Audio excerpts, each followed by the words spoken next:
Welcome to Man Does Tech, where I solve the problems you didn't even know you had.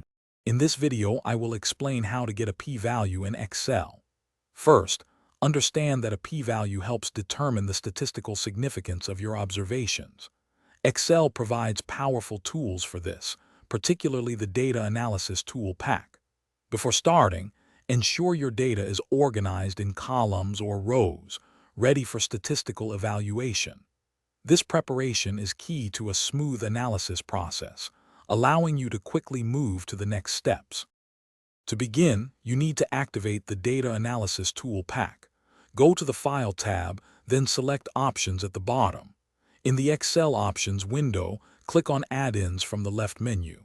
Next, choose Excel Add-ins from the Manage drop-down and click Go. A new box will appear. Simply check the box next to Analysis Tool Pack and click OK.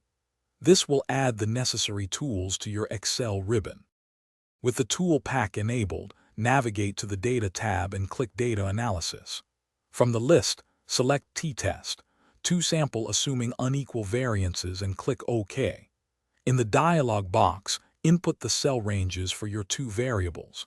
For the hypothesized mean difference, enter 0. Choose an output range for your results, then click OK to run the analysis and generate your statistical output. Once your analysis runs, locate the p-value in the output table. You will typically find two p-values, one tail and two tail. Choose the one appropriate for your hypothesis. Compare this value to your chosen significance level, often 0.05. If your p-value is less than this, you can reject the null hypothesis, indicating a statistically significant result. Otherwise, you fail to reject it, meaning there is not enough evidence for a significant difference. Thanks for watching.